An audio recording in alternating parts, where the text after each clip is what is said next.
Good morning, student. Now we are continuing our fifth lesson, separation of substances. Last video में मैंने आपको बताया था कैसे हार्मफुल सब्सटेंस को हम अलग अलग तरीके से अलग करते हैं. ठीक है, तो हमने विनोविंग प्रेसिंग पढ़ लिया था, विनोविंग तक पढ़ लिया था. Now we have come to sieving. Now what is a sieving? Sometimes we may wish to prepare a dish with a flour. We need to remove the impurities and a brand that may be present in it. What do? We use a sieve and pour the flour into it. Sieving allows the fine flour particles to pass through the holes of the sieve, while the bigger impurities remain on the sieve. अब कभी कभी हमको ऐसे दिल होता है कि हम आटे से कोई चीज़ बनाए, रोटी बनाओ या फिर कुछ भी, तो हम क्या करते हैं, हम पहले उसको चारते हैं. क्यों करके आटे के अंदर भी बहुत सारे चीज़ें ऐसे होते हैं जो ऐसे मतलब ऐसे डस्ट पार्टिकल्स और वो सब होते हैं. तो उसके लिए हम क्या करते हैं, उसके लिए हम स्पेशल चाइनिंग यूज़ करते हैं. आपने अपने घर पे मम्मी जब रोटी बनाती है तब देखा ही होगा कि कैसे वो चाइनी में से आटा को चारा जाता है. जब हम आटा को चारते हैं तो क्या होता है कि उसके अंदर जितनी भी इम्प्योरिटीज़ होते हैं वो चाइनी के अंदर रह जाता है, और जो अच्छे एकदम स्मूथ पार्टिकल्स यानी कि आटे का जो पार्टिकल्स होता है वो नीचे निकल जाता है. Sieving. Now in a flour mill, impurities like husk and stones are removed from the wheat before grinding it. Usually a bagful of a wheat is poured onto a slanting sieve. The sieving removes a piece of a stone, stalks and husk that may still remains with the wheat after pressing and winnowing.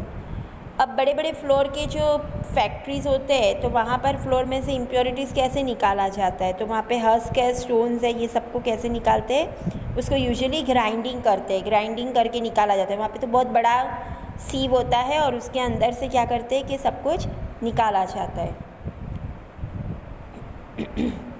Now pebbles and stones are removed from the sand by sieving.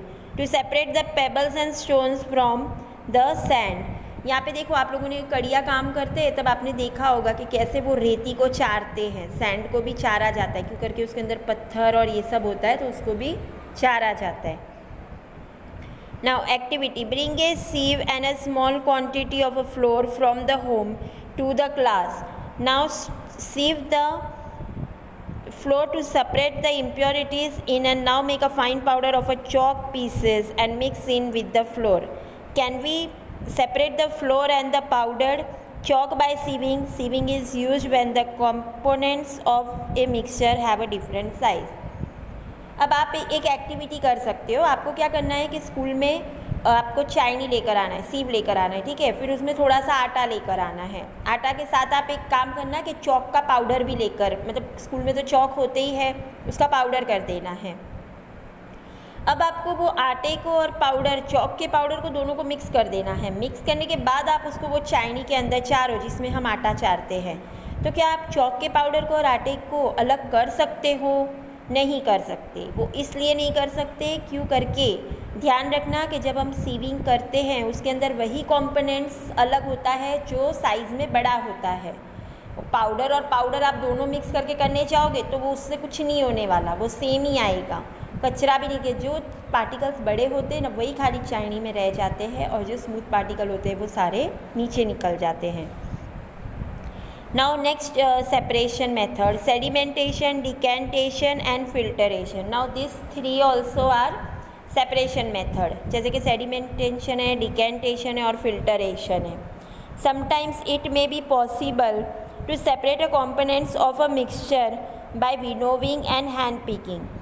For example, there may be a lighter impurities like a dust or a soil particle in a rice or a pulses. How are such impurities separated from rice or pulses before cooking? अब क्या होता है कि कभी कभी ये भी possible नहीं होता है कि कोई कंपोनेंट्स को मिक्सचर में से सेपरेट करना. जैसे विनोविंग और हैंड पिकिंग से भी वो सेपरेट नहीं होता, कोई सब्सटेंस उसमें रह ही जाता है.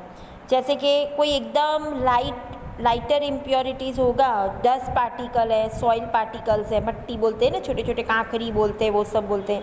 तो वो सारा क्या होता है कि पल्सेस यानी कि दाल में इसमें रह जाता है. तो अब इसको हम कैसे सेपरेट कर पाएंगे? Now rice or pulses are usually washed before cooking. When you add a water in this, the impurities like a dust particles get separated. These impurities go into the water. Now what will sink to the bottom of the vessel? Rice or dust? Why? Have you seen what the vessel is tilted to pour out the dirty water? अब हम हमेशा क्या करते हैं, चावल और दाल हमेशा बनाने से पहले धो डालते हैं, लेकिन उस तब क्या होता है कि हम धोते तो हमने देखा होगा कि बहुत सारे उसके अंदर जो मिट्टी का कचरा होता है, जो एकदम स्मॉल पार्टिकल्स होते हैं जो आप हैंड पिकिंग से नहीं ले सकते, वो सारा क्या होता है पानी के साथ निकल जाता है। लेकिन क्या आपने देखा है कि जब आप धोते हो तो पानी के ऊपर क्या रहता है, नीचे क्या रहता है, ये सारी चीज़ों को आपने नोटिस किया है? When the heavier components in a mixture settles after water is added to it, the process is called sedimentation. क्या होता है कि जो हल्का जो कचरा होता है उसके अंदर, हम पानी से चावल को धोते हैं, उसके ऊपर का जो हल्का कचरा होता है वो क्या होता है पानी के साथ निकल जाता है, लेकिन चावल क्या होता है वो नीचे बैठ जाता है। ठीक है, क्यों? क्योंकि वो उसका वज़न है, it is heavier, so it settles down. So this process is called sedimentation, कि मतलब हल्का चीज़ जो होता है वो पानी के साथ निकल जाता है और जिस चीज़ के अंदर वज़न होता है वो क्या होता है वो नीचे बैठ जाता है। So this process is called sedimentation. Now when the water along with a dust is removed, the process is called decantation. Let us find a other mixture that can be separated through sedimentation and decantation. अब ऊपर से हमने जो पानी में से जो कचरा निकाल दिया, आपने चावल धो के, तो आप देखते ही हो मम्मी कैसे करती है, और नहीं करती है तो आप खुद भी ट्राई कर सकते हो। मम्मी को बोलना कि एक दिन चावल मुझे धोने दे दो, तो जो चावल नीचे रह जाता है, पानी के ऊपर जो कचरा आ जाता है, जो चावल नीचे बैठ जाता है, उसको हम क्या बोलते हैं? We called it sedimentation. और जो कचरा हम निकाल देते हैं, जो पानी के ऊपर जो कचरा आता है और निकाल देते हैं, उसको क्या बोलते हैं? डिकेंटेशन बोलते हैं। So we can do this two method, sedimentation and decantation. So you can do this example at your home also. When your mummy is washing the pulses and rice, you can try it there also. Now we will continue tomorrow.